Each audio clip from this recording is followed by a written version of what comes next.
하나님이여, 주의 인자심이 어찌 그리 보배로우신지요. 인생이 주의 날개 그늘 아래 피하나이다.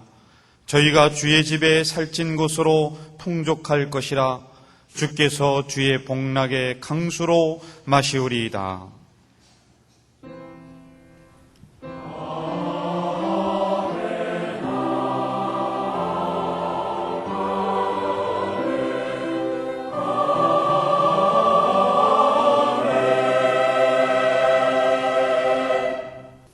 이 시간 하나님께서 우리에게 주시는 구약의 말씀은 잠언 13장 4절입니다. 구약 성경 922쪽입니다. 게으른 자는 마음으로 원하여도 얻지 못하나 부지런한 자의 마음은 풍족함을 얻느니라. 아멘.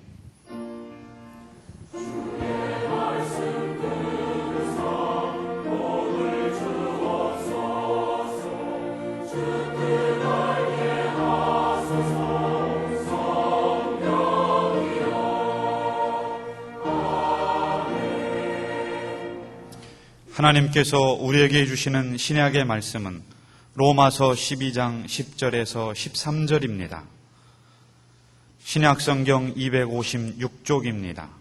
를 사랑하여 서로 우애하고 존경하기를 서로 먼저 하며 부지런하여 게으르지 말고 열심을 품고 주를 섬기라.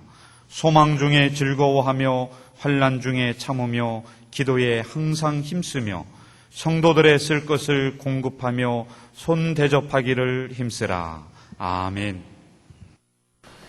구약성경 창세기 3장 19절 말씀을 세번역 성경으로 보면 이렇습니다.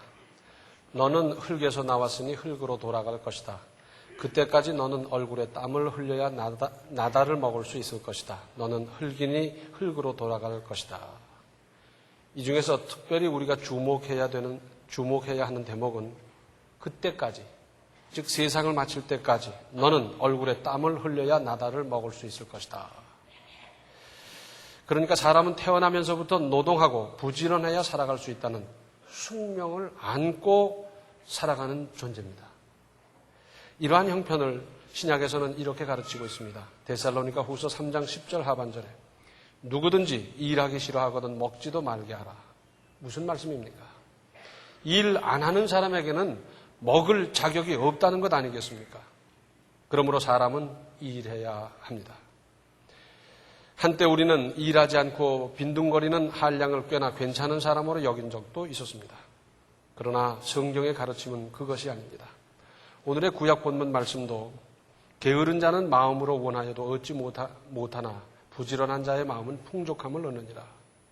게으른 사람은 저런 것도 가졌으면 좋겠다, 이렇게 됐으면 좋겠다, 이렇게 하면 좋겠다 생각만 하지 그것을 손에 넣기 위해서, 그것을 이루기 위해서 땀 흘리고 수고하고 힘들이는 이 일은 안 하는 겁니다. 마음으로 아무리 원하면 뭘 하겠어요? 그러나 부지런한 사람은 마음만 풍족하겠습니까? 열심히 일한 만큼 경제적으로 그리고 여러 면으로 풍족함을 누릴 자격이 있는 것이고 누릴 수 있게 되지 않겠습니까? 또 오늘 신약 본문 말씀 중에서 특별히 11절에 부지런하여 게으르지 말고 열심을 품고 주를 섬기라 그랬습니다. 우리 그리스도인들은 범사에 부지런할 일인데 주님을 섬기는 자세는 특별히 이러해야 한다는 말씀입니다. 그러다 보니 나중된 자가 먼저 되는 일은 흔히 있는 일 아닙니까? 사람이 나이는 추월할 수 없어요. 그래서 나보다 2살 위인 사람은 10년이 지나도 2살 위이고 100년이 지나도 2살 위지 그걸 추월할 수 있습니까? 그러나 신앙이나 실력은 얼마든지 추월할 수 있는 원리를 여기서 볼 수 있습니다. 또 일이란 노동이라고 생각하면 힘들고 어려울 수 있지만 천직이요 사명이라고 생각하고 보면 얼마나 신성합니까? 옛날에 영락교회 돌 건물을 지을 때 있었던 일이라고 합니다.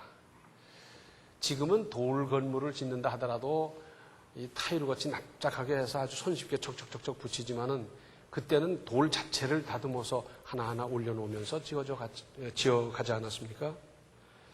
한경직 목사님이 그 열심히 일하는 데 와서 한 분 보고 말을 했습니다. 얼마나 힘드십니까? 다친 데는 없습니까? 그러면서 위로했더니 아유 저야 뭐 배운 게 있습니까? 그냥 이것밖에 몰라. 그냥 이것만 하고 평생 살아가고 있습니다. 그러고 있어요. 또 한 사람을 찾아가서 그럽니다. 얼마나 힘드십니까? 몸은 괜찮습니까? 그랬더니, 저는요, 제가 평생 석수 일을 해왔는데, 이번에는 이렇게 하나님의 성전 건축하는데 제가 이 일을 감당하고 있다고 생각하니까 얼마나 기쁜지요. 저는 요즘 아주 기쁘게 일하고 있습니다. 같은 일인데 마음 또는 자세에 따라서 전혀 다른 인생을 살아갑니다. 일해야 합니다. 일하되 부지런하고 열심히 할 일입니다. 어떤 사람은 그러지요. 제게는 할 일, 곧 직장이 없습니다. 내게 직장만 주시면 그때부터 열심히 할 텐데 직장이 없으니까 어떻게 하면 좋습니까? 이런 실직한 분이 많지 않았으면 좋겠는데 실직의 괴로움으로 어려움 당하는 일들이 그렇게 많아서 안타깝습니다. 그러나 일은 만들어서라도 해야 합니다. 왜냐하면 우리 인생을 그렇게 하나님께서 딱 만들어 놨기 때문에 일해야 되도록 되어 있어요. 그래서 일을 만들어서라도 해야 합니다. 어떤 분이 실직을 하고 또 가만 놀고 있을 수는 없어서 뭘 할까 하다가 자원봉사하는 일에 나가서 열심히 일을 했어요. 그분이 성실하고 그분이 열심히 하고 그분이 믿음으로 하는 걸 보면서 그러다 보니까 그분은 그중에 생업이 됐어요. 직장이 됐어요. 그래서 거기서 계속 일할 수 있는 일이 있었는데 이 비슷한 일은 얼마든지 우리 주변에서 볼 수 있지 않습니까? 일을 안 하고 게으르면 어떻게 되겠습니까? 잠언 18장 9절에 자기 일을 게을리하는 자는 패가하는 자의 형제니라. 제 일 게을리하면 망한다 그 말이에요. 남의 일도 아니고 제 일도 게을리하는 사람 망하는 것 정한이치 아니겠어요? 그렇습니다. 나태하면서 성공한 사람을 보셨습니까? 사업에 성공하고 농업에 성공하고 장사에 성공하고 그런 사람 나태하면서 성공한 사람 보셨어요? 학문에 성공했는데 대충 했는데 성공했더라 그런 사람 보셨어요? 중국의 고전 서경에 보면 공자의 이런 말이 나옵니다. 큰 일을 이루고자 할진대 부지런하여라. 옛날 어른들은 밥알 한 톨도 함부로 버리지 못하게 했습니다. 그것은 물론 밥알 한 톨이 새로운 어렵고 가난한 시절이었기 때문에 그럴 수도 있습니다만은 그때 어른들이 뭐라고 하셨습니까? 그 한 톨에는 농부의 1년 수고가 들어있느니라. 그래서 소중히 여겨야 한다고 가르쳤습니다. 젊은 며느리가 쌀 씻다가 나달 버린 것이 눈에 띄면 그 며느리는 시어머니로부터 혼이 나고 그랬지 않습니까? 세상에서 제일 게으른 사람이 한 사람이 있었대요. 얼마나 게을렀으면 주변 사람들이 세상에서 가장 게으른 사람이라고 그랬겠어요. 손 하나 까딱하는 것도 싫고 눈 깜짝하는 것도 싫고 움직이는 것도 싫고 그저 게으르기 짝이 없는 사람. 세상에서 제일 게으른 사람. 씻기를 잘했겠습니까? 뭘 했겠습니까? 하루는 사과씨가 떨어졌어요. 그런데 털어버리지 않고 그냥 두니까 거기서 싹이 나버렸어요. 이게 점점 자랐는데 여름이 되니까 그늘이 지고 괜찮거든요. 그냥 뒀어요. 그런데 가을이 되고 잎이 떨어지고 그러다 보니까 바람이 불면 그냥 흔들리는데 견딜 수가 없어요. 그래도 게으르니까 그냥 뒀어요. 그 이듬해 되고 또 다시 싹이 나고 그러니까 그 다음에 그늘이 지고요. 사과 열매가 열리고 그러니까 사람들이 거기 와서 데이트를 하고요. 사과를 따먹고 막 그래요. 근데 나무가 점점 커졌는데 이번 가을에는 얼마나 흔들리는지 도저히 살 수가 없어요. 그래서 게으르지만 할 수 없이 사람을 시켜서 잘랐습니다. 잘 됐다. 그랬는데 나무 그루터기가 그 다음부터 썩어 들어가는 거예요.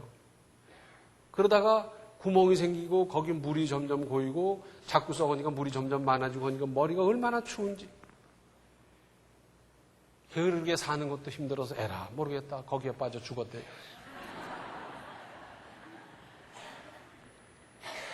그런데 부지런하면 어떻게 되겠습니까? 잠언 10장 4절에 손을 게으르게 놀리는 자는 가난하게 되고 손이 부지런한 자는 부하게 되느니라. 게으르면 가난하고 부지런하면 부자 된다 그 말이에요.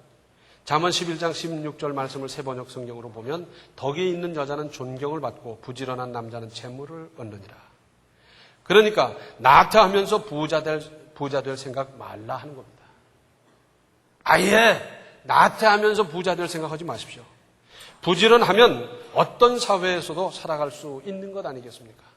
잠언 22장 29절에 내가 자기 사업에 근실한 사람을 보았느냐? 이러한 사람은 왕 앞에 설 것이요 선한 자 앞에 서지 아니하리라. 자기 사업에 근실한 사람은 그 지체를 높여준다는 겁니다.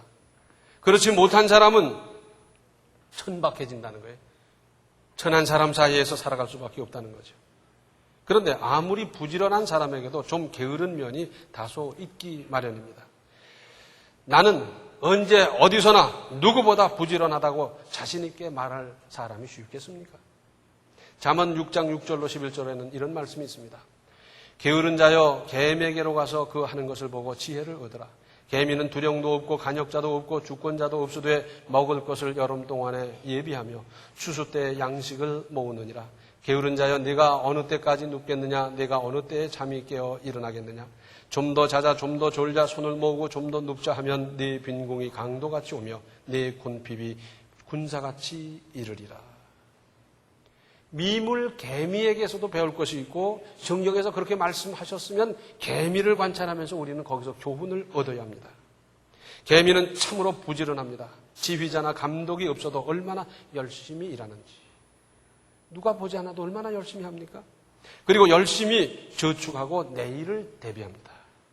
이건 우리가 꼭 본받아야 될 것 아니겠어요? 그런가 하면 개미는 그렇게 열심히 모아놓은 것을 다 소비하지 못하고 겨울이 지나 날이 더워지면 대부분을 썩힌다고 합니다. 내가 수고하고 내 허리띠 졸라매고 내가 열심히 모아놓은 것을 썩혀버린다면 어떡하겠습니까? 내가 수고해서 모은 것이지만 베풀고 나눌 일입니다. 이것도 교훈입니다. 또한 조금 있다가 나중에 하지 새해부터 그러다가 갑자기 돌이킬 수 없는 곤란에 빠진다는 말씀입니다.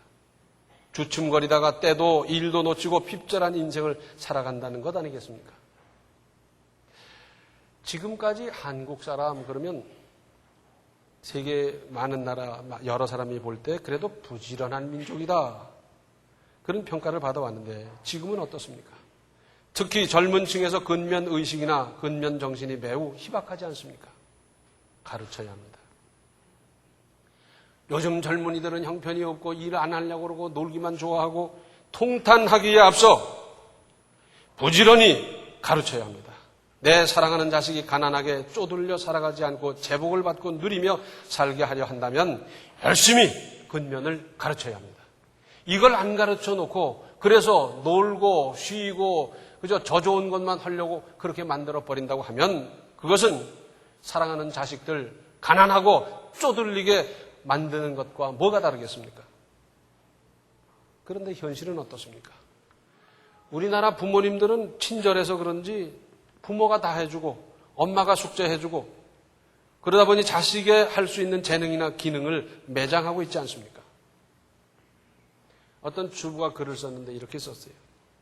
아들이 대학에 합격하고 이제 입학식에 가는데 얼마나 대견스러운지 그 아들 머리를 빗겨주면서 흐뭇해했다고.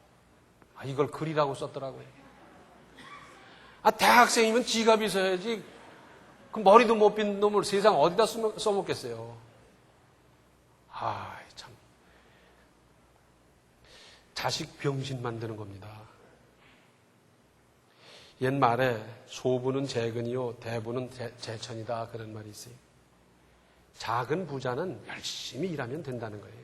큰 부자는 하늘이 내야 된다. 이 말은 하나님의 허락과 하나님의 도우심이 있어야 된다. 그런 뜻을 포함하는 것 아니겠어요? 그러면 누가 근면하고 부지런하며 열심히 살아갈 수 있습니까? 여기에 특별한 달란트나 소질이 필요합니까? 아닙니다.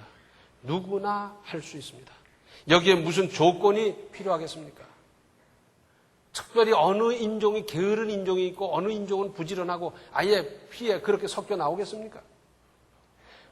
남자는 부지런하고 여자는 그렇지 못하다 그런 민족이 있을 수 있습니까? 키가 크고 작은 것과 부지런하고 나태한 것과 무슨 상관이 있습니까? 학벌과 무슨 상관이 있으며 연령과 무슨 상관이 있습니까? 누구든지 할 수 있어요. 누구든지 근면할 수 있고 부지런할 수 있습니다. 열심히 그리고 알뜰하게 살아가는 사람을 보면 다른 사람들이 공감을 하고요. 아, 저런 사람 잘 살아야지. 저런 사람 잘 되면 좋겠다. 그리고 돕고 싶은 마음이 생기고 협력하고 싶은 마음이 생기고 그러지 않습니까? 제가 오래전에 통행금지에 걸려서 파출소에 가본 일이 있어요. 가봤더니 그건 난장판이더라고요. 술 먹고 와가지고 뭐 개걸대는 사람, 노래하는 사람, 거기까지 와서 치고받는 사람, 뭐 경찰관한테 대드는 사람, 별 사람이 다 있어요. 근데 한 사람이 그래요. 저는 12시간 맞교대 근무를 하는 사람입니다. 이것 보십시오. 이건 점심, 저녁 도시락입니다. 저는 지금 막 퇴근해서 부지런히 오는데 마침 이렇게 통행금지를 조금 어겼습니다. 그 경찰관이 흔들어 보니, 아, 도시락 땡그랑땡그랑 소리 나고요. 그러니까 그러는 거예요. 여보시오. 이 사람을 먹고 살기 위해서 이렇게 힘쓰고 있는데 뭐 술 먹고 싸우고 다투고 막 그럽니까? 그러면서 그 사람은 가라고 그러더라고요. 저도 가라고 그래서 왔어요.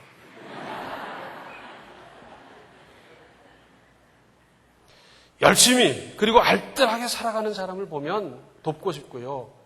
동정이 가고요. 협력할 마음이 생겨나고 인정하고 다 그러잖아요. 알뜰하게 살아도 살지 못할 이 세상 가운데서 허랑방탕하고 낭비하고 게으르고 그런 사람 보면 아무리 피가 섞인 사람이라도 돕고 싶은 마음이 떨어지지 않습니까? 어느 시대, 어느 지역, 어느 경우에도 사람은 아무쪼록 근면하고 부지런해야 됩니다. 이것이 하나님의 뜻이고 이것이 믿음입니다. 왜? 성경은 그렇게 하라고 그랬으니까 그 말씀대로 하는 것이 믿음 아니겠어요? 부지런한 새가 싱싱한 먹이를 얻는다고. 나아가서 하나님의 일은 더욱 열심히 부지런히 할 일입니다. 예레미야 48장 10절 상반절을 보면 여호와의 이 일을 태만히 하는 자는 저주를 받을 것이요 그랬어요. 제 일 열심히 하는 건 더 말할 거 없지만 하나님의 일은 태만히 할 수가 없습니다. 태만히 하는 사람은 용서받지 못하고 저주받는다 그 말입니다. 그런데 이 구절에서 말씀하고자 하는 것은 저주받아라 그 말이 아니에요. 오히려 이런 자극으로 말미암아 하나님의 일을 두렵고 떨림으로 최선을 다해서 잘 감당하면 어떻게 된다는 거예요? 복을 받는다 그 말이에요. 라틴 격언에 그런 말이 있어요. 노동은 기도다. 노동은 기도래요. 일 안 하면서 가난을 면하게 해달라고 기도하면 하나님께서 들으시겠습니까? 제 손은 까딱하지 아니하고 수고는 하지 아니하고 그러면서 하나님 앞에 와서 철야기도 하고 금식기도 하면 하나님께서 그 기도를 들으시겠습니까? 열심히 일하는 모습을 하나님은 그 자체로서 가치 있게 받아주신다는 뜻 아니겠습니까? 영어에는 listen to me 그런 말이 있어요. 이 직역을 하면 나를 들어라, 들어달라 그 말이에요. 내 목소리, 내 말, 문장을 들으라는 게 아니라 나 자체를 들어달라는 거예요. 아주 멋진 문장이에요.